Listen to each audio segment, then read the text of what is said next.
When you think about super successful businesses that are selling through the roof, like Heinz or Mattel, you think about a great product, a cool brand, and brilliant marketing. But there's a secret. The business behind the business, making selling simple for them and buying simple for their customers. For millions of businesses, that business is Shopify. Upgrade your business and get the same checkout as Heinz and Mattel. Sign up for your $1 per month trial period at shopify.com/promo, all lowercase. Go to shopify.com/promo to upgrade your selling today. Shopify.com/promo.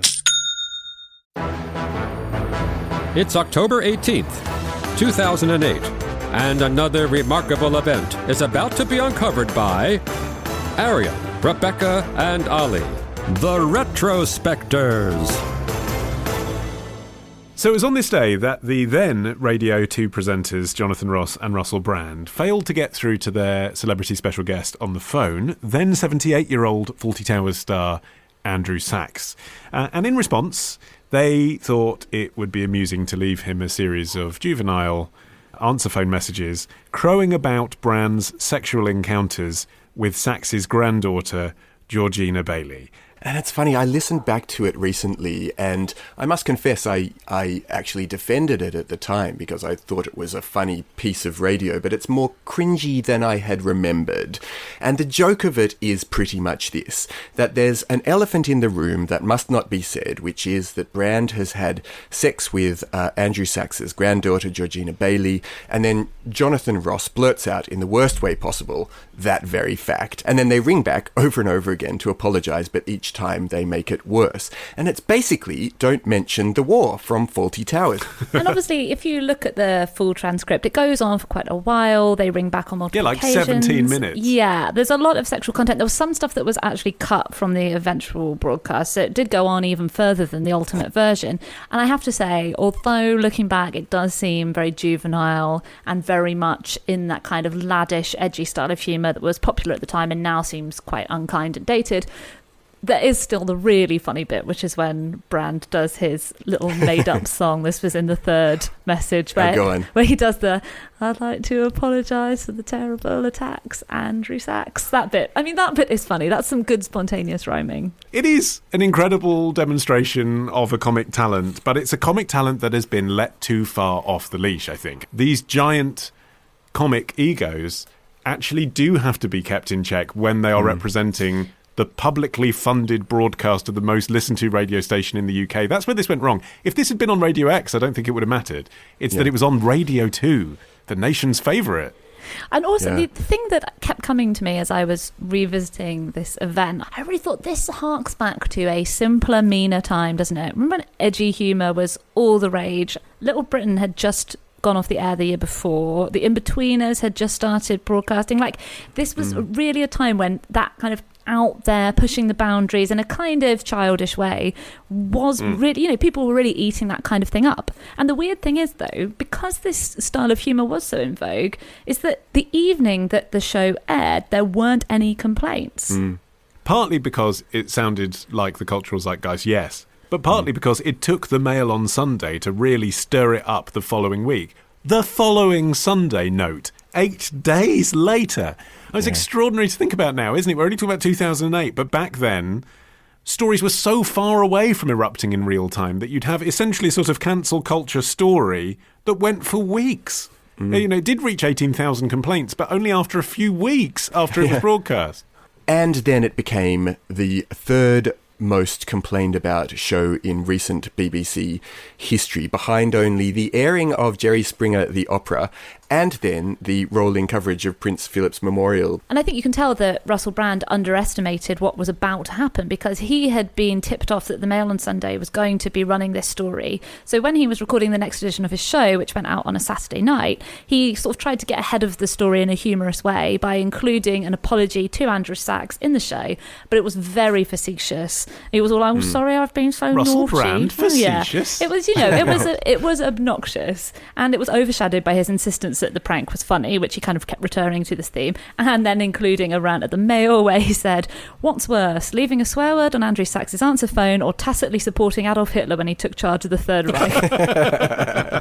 Fair point. Well, I think Andrew Sachs, to be fair, felt that way a little bit as well. I don't know if you've happened to stumble across the clip of him being doorstopped by Sky News, but, there's a whole load of journalists barraging him outside his house at exactly this point where the kind of complaint's gone viral, but at the moment, Russell Brand and Jonathan Ross still have their jobs. And he essentially says, in the loveliest, softest, I'm your granddad, cuddly jumper kind of way, look, they're entertainers. I'm an entertainer. They're entertainers. Sometimes you take things too far. I'm a bit disappointed. They've sent me some nice flowers and some very nice letters, which I'll respond to in time. I mean, he had himself no grasp on how big this whirligig had become. I mean, there's one point where one of the reporters says to him, has the Director General of the BBC apologised? And you can see that just the nature of the question just baffles him. And he can't remember. He's like, I can't remember what the Director General said about this really weird incident. I think he has, yes. Has he? I don't know. That said, years later he'd kind of amended his take on it. And maybe it was because it then escalated further and further over the coming weeks and months. But by 2014, he spoke to the Daily Mail and said that this was cruelty that will haunt him forever. He said, for all my family, the unpleasant incident that hit the headlines in October 2008 was hugely distressing. So, I don't know. I mean, maybe it was that it just kept rolling and it became worse and worse. It probably was a humiliation in the first place for any Russell Brand listeners, but then it became a national humiliation once it hit the headlines of the tabloids. But let's talk about the nature of the humiliation itself, because, yes, Russell Brand had sex with Georgina Baillie, and that's the thing that, they're dancing around saying, but it's a bit more than that, isn't it? She's in a cabaret group at the time called the Satanic Sluts. She had a previous life in pornography and being a dominatrix, and her drug taking was then exposed by the tabloids as well. As a result of this voicemail, all of that stuff got raked over by the press. For clickbait, by the way. Lots of pictures of her in hot pants with these stories saying how disgusting it is, classic Daily Mail stuff. And that then was brought to the attention of her grandparents. And so what's the shame that we're unpicking here? The shame is my granddaughter has a sexual life. I mean, actually, I'm presenting a completely different way to someone who, by his own admission, as he says, is an entertainer in the entertainment industry and its showbiz. Doesn't have to be embarrassing at all. I suppose so, but still the fact that Ross shouted out he effed her on one of the biggest comedy shows of the day is a different kind of level of embarrassment. And she wasn't famous, she was sort of tangentially in the entertainment world, but she certainly wasn't a household name. So really, he is just exposing the private life of just a random person. It's nothing to do with her that her grandfather was in Fawlty Towers. And I think that her involvement in the whole thing kind of gets shut out of the story because it becomes about BBC-funded bully entertainers, taking advantage of an old man. And really, it's about, who expects to put the radio on and listen to some comedian they once slept with, telling everyone about it to an audience of millions. And she kind of got shut out of the story. There was almost a vibe of, well, look at her, she's in a sexy dance troupe, she's... she kind of got it coming. She's already out there, which wasn't the case at all. And she was very embarrassed because, as you say, there's no shame in anything that she'd done, but that's not the way you would choose to reveal that information to your grandparents.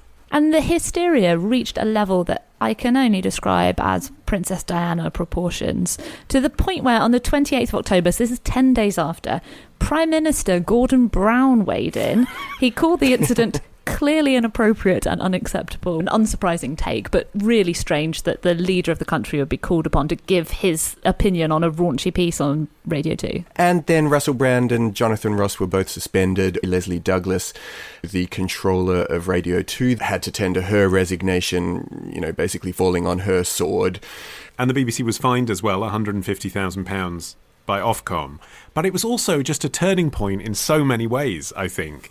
One of the things that happened as a result of this incident was what they called compliance culture happening at the BBC, which basically meant if you're doing a comedy programme, any kind of remotely edgy humour, you basically weren't allowed to tell jokes on the BBC, jokes for grown-ups, for about 10 years as a result of this incident. Everything had to be box-ticked by someone who wasn't a comedian or had any understanding about comedy. And so actually I think there's a direct line from this into podcasting becoming the place where you went for edgier stuff. I think the most long-lasting change that came from it, though, is it facilitated the first example in this country of masses of complaints coming from people who had never even heard the original broadcast. And that is now the world we're living in, isn't it? Yes. That is cancel culture. I have heard of this thing having happened, and even though I'm not going to actually engage with what was said and when they said it, what the context is, I'm offended because other people might be, so I'm going to say that person they no longer exist. I mean, that is what happened in 2008 with this story, and it hadn't happened before. Like, the principle was always quite simple. You get offended by something if you are actually personally offended and you hear it happening. And that's just not the world we're in now. Ofcom don't cover podcasts, so, if you're offended by this... Go yourself.